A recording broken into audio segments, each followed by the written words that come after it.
好了，友们，今天约了跟小伙伴在伊利中心这边吃饭，他现在在里面逛山姆，我在外面等他。这一家2位。 对，它这个居然有2层哎，而且上面这一层很大，哇，这个吊顶有点漂亮，星空顶的感觉。哦，它这里是可以看到他们在这里做铁板烧呢，好香啊，滋滋作响，淋上蓝莓果酱。我们今天要吃的上齐了，我们今天吃一个牛肉海鲜寿喜锅，那蓝莓鹅肝真的好棒。这个叫真香卷，金枪鱼牛油果沙拉，这个乌冬是我们等一下要煮的这个寿喜锅里的，要趁热吃，不然等一下冷了就不好吃了。搞点蓝莓酱，满口流油。我们今天吃这个是多少钱168好像。168，是不是还挺划算的？入口爆汁，香香油油的感觉。来尝个这个真香卷，其实就是一个寿司卷，然后有蟹柳、美乃滋，还有鱼子酱，里面有一点那种脆脆的，好像是一层海苔，里面还裹了一个什么，我没有尝出来，还放了一点黑芝麻，嚼起来就真的很香。冬天吃一锅这样的寿喜锅真的太治愈了。这个虾还挺大的，好像是黑虎虾。 这个寿喜锅是配了2种酱，一个是酱油的，一个是这种是辣的，是那种干酱。把这个清口给它吃了，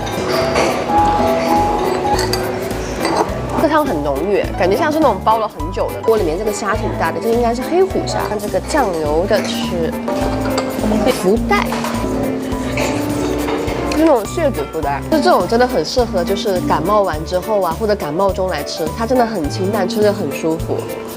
或者天气冷的时候，今天回来4、5天了，今天才开始出来约朋友吃饭，真的是头痛约的前几天，完全不想出门。我们今天就说约个吃清淡点的，我朋友就带我来吃这家，真的还不错哎。推爆里面的娃娃菜超级软，超级甜。今天这个味道很清淡，一点酱料都不用沾，都好吃。小姐姐说收藏打卡给我这边吃的感觉味道怎么样？挺好的，挺好的。这个是收藏打卡送我们的，给我朋友送了个杏仁豆腐。我觉得丸子类的沾这个酱，就这个辣的酱会好吃一点。泰式无骨鸡爪那种酸酸辣辣的味道。我们现在要把这个乌冬面煮下去了，煮散就好了。希望他不要骗我说这个面条子很惊艳。你最近跟我一样，就是喉咙不舒服或者有点小感冒之类的，可以试一下吃这个，真的舒服好多。确实不错哦，很滑，很有嚼劲，清淡淡的，好舒服啊。汤肯定是熬了好几个小时那种猪骨汤，然后加上有一些大白菜啊，还有海鲜这些煮进去之后，这个汤就变得更甜。不够喝可以让他们多加，我们刚才加了2次。